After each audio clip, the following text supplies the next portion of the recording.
Hi everyone and welcome. My name is Khaled El-Shemiri. I'm the Deputy Chairman of Cardiff Yemeni Community Association. Our charity was established in 1996.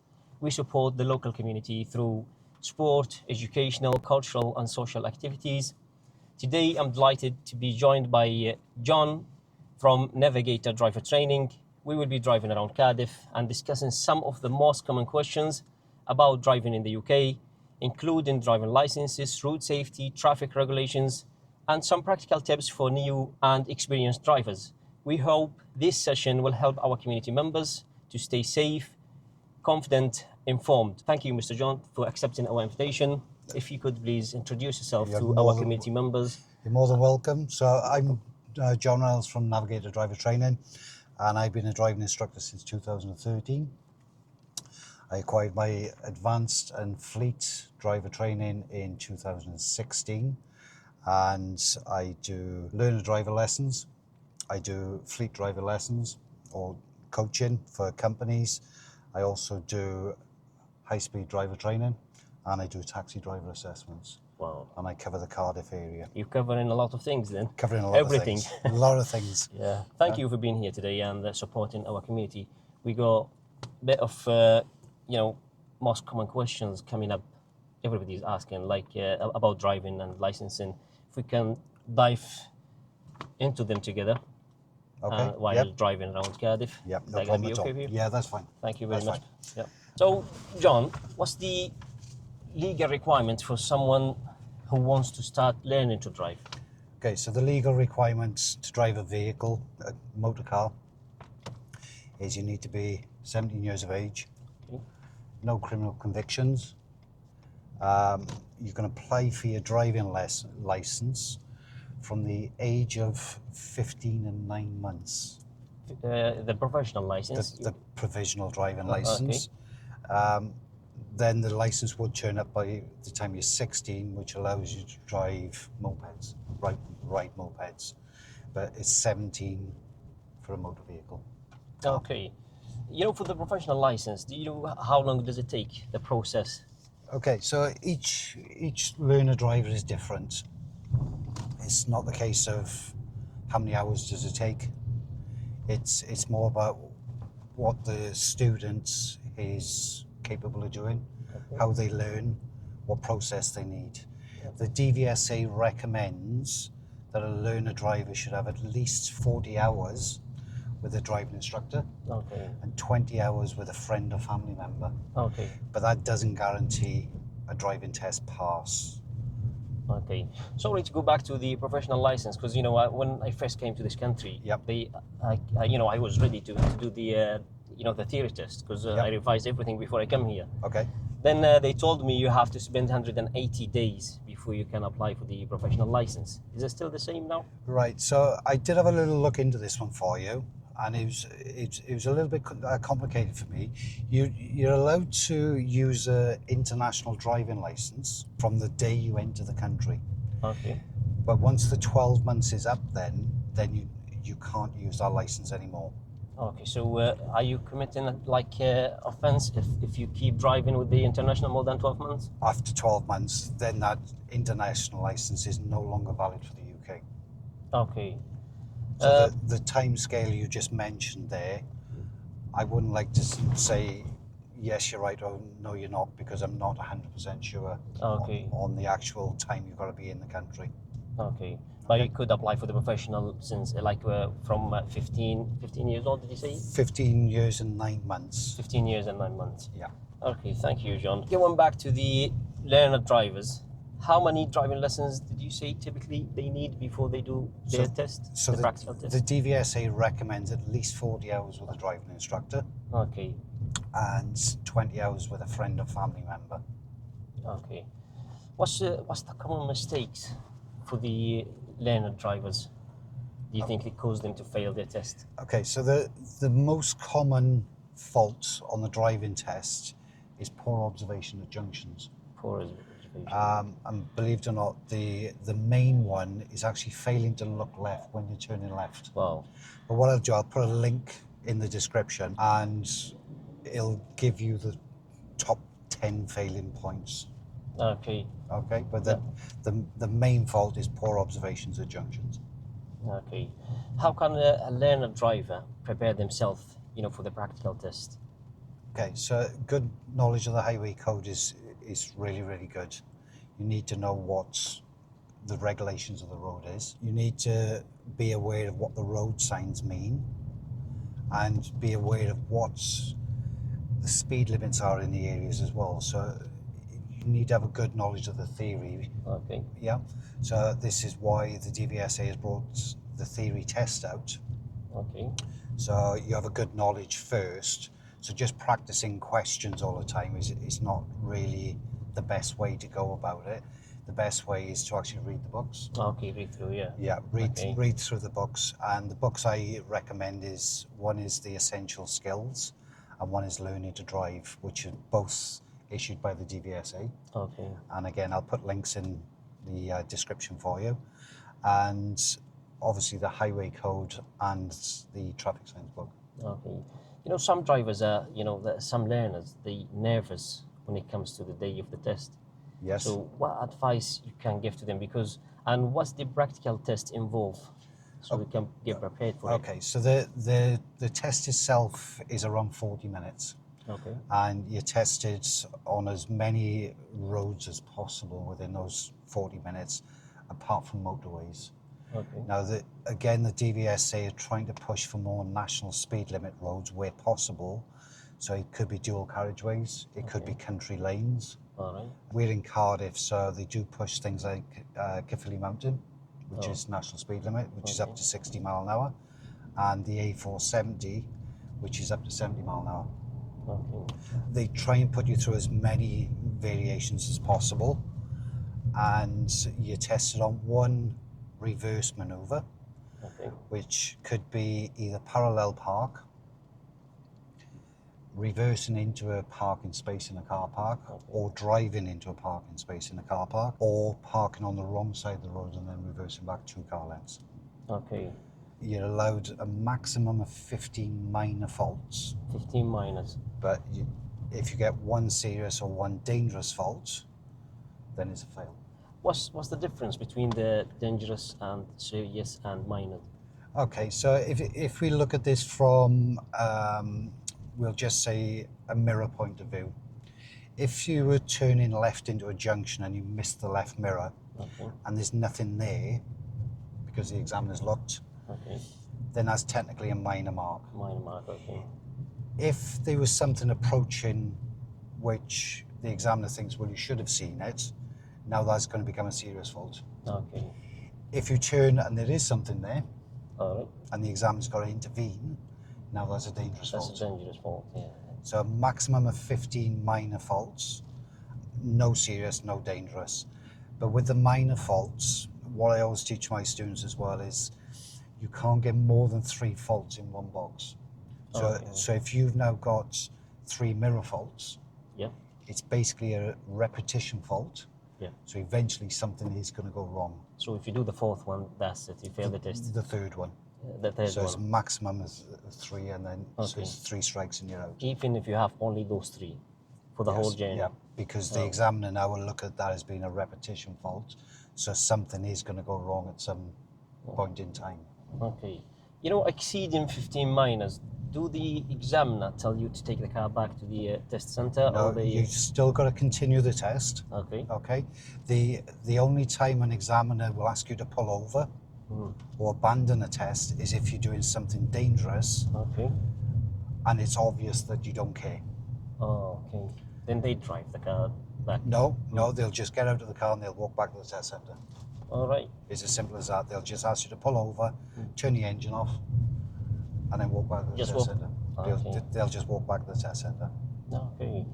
That's for the dangerous fault, yeah? That's if it's a dangerous fault and they're not aware of what they've done. So it's like if I was driving towards these traffic lights now and it's red light and I totally disregard the traffic lights and just drive straight through them. All right.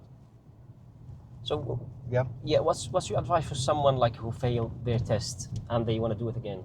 So if somebody's failed their test, then I'd get them to look at what they actually failed on.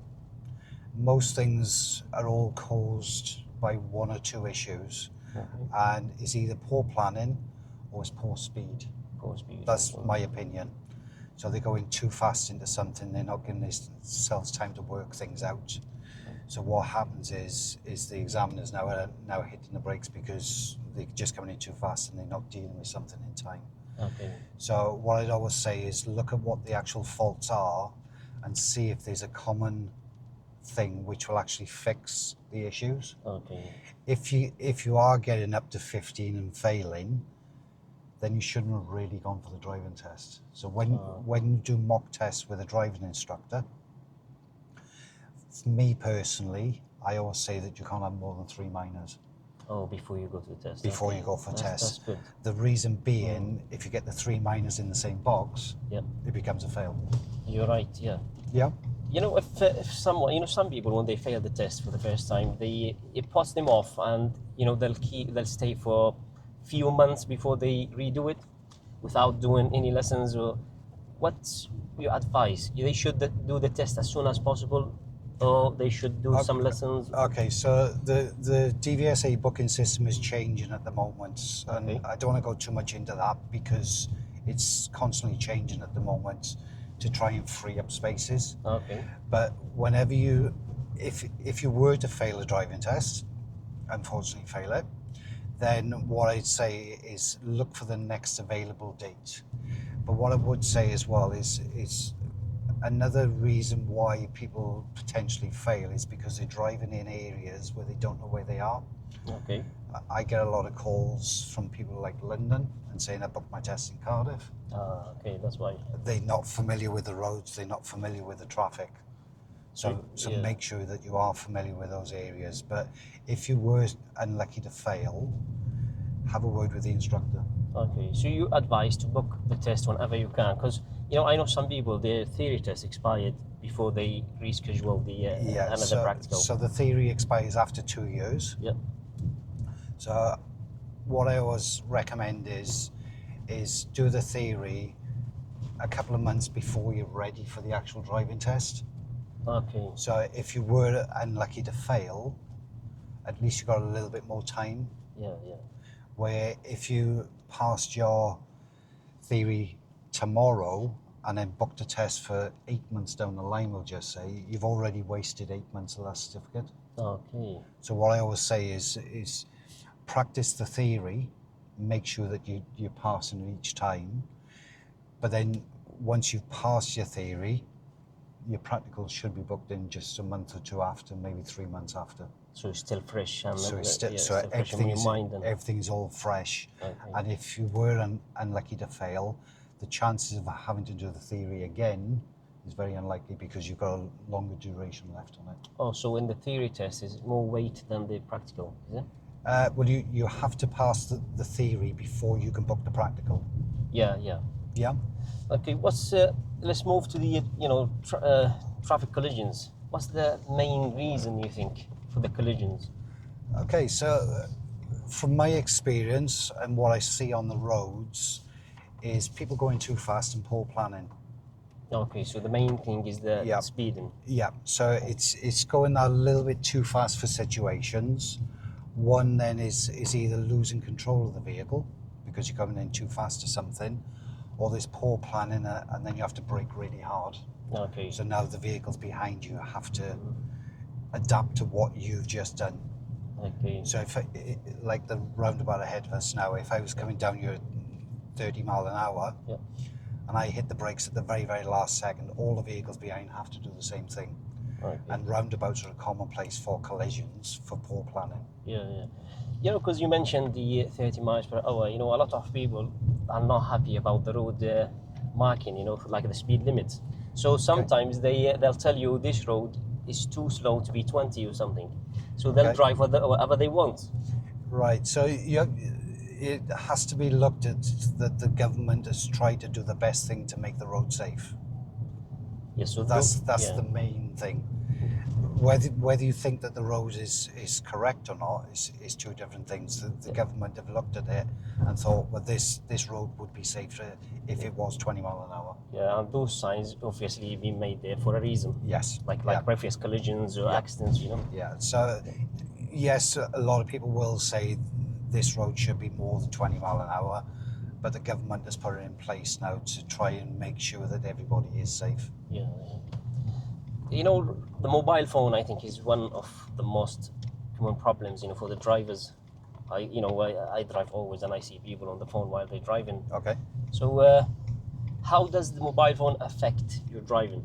Okay, so whenever you're using something which you shouldn't be using, it's going to be a distraction. The only time you can use your mobile phone while in a car is if you're going through a drive-through. And the vehicle has to be stationary. Okay. So you're potentially going to use your phone now to pay for something. All right. And that's the only time you should be using it. That's the only. You can't like hold it in your hand. It has to be on the dashboard. It should be in the glove box. It should be out of the way. Oh, okay. It shouldn't be connected to the car at all unless you're using it as a sat nav. If you're using it as a sat nav, then it should be set up before you actually start driving. Okay, some people now, they think if the phone is in the dashboard, it's okay to touch it to answer the call. Can't touch it at all. The other thing you've got to remember as well is if you're answering calls while you're driving, if that call you take is going to make you emotional, that's going to now change your perception of your driving front. So if it's something where you now think, I've got to rush to get back home, you're now going to start to do silly things and make silly judgment calls to get yourself back home quick. Yeah, right. It might be a call where somebody's upset you because they've said something, and now you're going to be wound up about it, and that's going to set you off again as well. Could empty your anger on the road then. So exactly. Yeah. So now it turns into road rage. What's your advice for people driving when they're tired? Especially those people who might make a living from driving. Okay, so you should be taking regular stops anyway. Yeah, if you know that you're going to be taking a long journey and it's going to make you tired, take regular stops. Have a caffeine drink, have something, or even just water just to rehydrate yourself. Keep the window open a little bit. Don't just have the fans going in the car. Get fresh air in the car. Make sure that you are safe. If you get into a stage where that's not helping you, then you should be pulling over. Okay. So is the tiredness related collisions rate, is it really high? I don't know of any personally, so I wouldn't like to say on that one. I can have a look into it if you want me to, but I wouldn't like to say that yes, there's a lot of accidents due to tiredness. Okay, because when I'm driving, on the motorway, or you see those signs says tiredness would kill. Because some of those drivers could be driving for 4 to 6 hours, maybe even longer. Yeah. And you've got to remember the HGV drivers on the roads. Yeah. They do long hours. I know. Yeah, I used to drive a lorry as well. Yeah. So you do very long hours. It makes you very tired because your concentration's constantly on the road. Yeah, especially in the night time. Yeah. For the poor weather conditions like icy roads and rain, and how to handle the car on those type of weather? Okay, so depending on the weather then, if it's normal driving conditions like it is today, then you should be giving yourself at least 2 seconds. Okay, what does the 2 seconds mean? Okay, so what you do, you look at the vehicle in front of you, and as it goes past a fixed point, so let's just say the blue sign, you just say to yourself, only a fool breaks a 2 second rule. Could you repeat that, sorry? Only a fool breaks a 2 second rule. Okay. So if you pass that point before you finish saying it, you're too close. Right. Yeah? Yeah. Wet conditions is 4 seconds. So double that, So you just say it twice. Yeah. Icy conditions is 10 times. 10 times, like 10 seconds, is it? 10 times of the... Yeah, so you need to give yourself a lot more distance now, because obviously you don't want to be braking. If I was driving on these roads now, and it was icy conditions, I'd be giving myself at least 15 to 20 car gap. So roughly the gap which I've got in front of me now, and I'd be keeping it in a nice low gear. Okay. So I've got more control of the speed, I've got more engine braking because I don't want to be pressing the brakes on ice. You can brake smoothly. Yes. Okay, when approaching schools and community centers and like residential areas, what's your advice for the drivers? Slow down, be aware of your surroundings. That's the main thing. Just because a school might be closed, it doesn't mean that there's no activities going on. You're right. So although you might have a school, we'll just say at 5 o'clock in the night, and you think, well, the school's closed, there could be an activity going on there, and there could still be children around. Yeah. So just because you think that the school is closed, it doesn't mean No one there. it doesn't mean there's nobody there. So you should still be doing what the speed limit says past those schools. Okay. Don't assume that there's nothing going on. Yeah. You know the new past drivers who just passed their test? Yes. Is it by law they have to keep the P letter on there? No. So you don't have to show the P on the car. What I always recommend is, if you're a nervous driver anyway, put the P on the car. Okay. Keep it on there as long as you need her on there, because what will happen is other drivers will now recognise that you've just passed your test, and they'll give you a little bit more leeway. So if something goes wrong, they'll go, okay, we'll give you time. If you haven't got a P plate on there and something goes wrong, now they start beeping because they don't give excuses then. Yeah, so it's like, come on, just move out of my way. Yeah. So yes, P plates are good, but they're not mandatory. Okay. You know, for the experienced drivers, I know it's 12 points before they can lose the license. Yes. What about the new drivers? Is there any difference? So it's 6 points in the first 2 years. 6 points. 6 points. Yeah. So going back to what you said about mobile phone earlier on, they could lose their license in one go. In one go, yeah? In one go. Okay. Is there any other scenarios they could lose their license straight away? The new drivers, I mean. Dangerous driving. Dangerous driving. Again, it's one of those things which would have to be assessed by the courts. Okay. But if there's something which is blatantly obvious, we'll just say drug driving. Okay. Yeah, then they are going to have the license revoked. And it, depending on what the court says, it could be 2 years. Okay. It could be longer. But then when they do lose a license, then they have to now do an extended test, which takes up to 70 minutes. Okay. What's the regular checks should the driver do regularly? The vehicle check, I mean. Okay, so what we teach is a system called flowers. Flowers. Okay? Okay. So it's fuel, All right. lights, Okay. oil, water, electrics, rubber, Okay. and self. That's a good way to remember everything. Okay. Yeah. So rubber is things like wipers, tires, anything which is made out of rubber. Yeah. Okay. But the last one is self. So make sure that you are able to drive. If you're on medication, make sure that the medication is saying that it is safe to drive. So if medication says you do not operate any heavy machinery, a car is heavy machinery.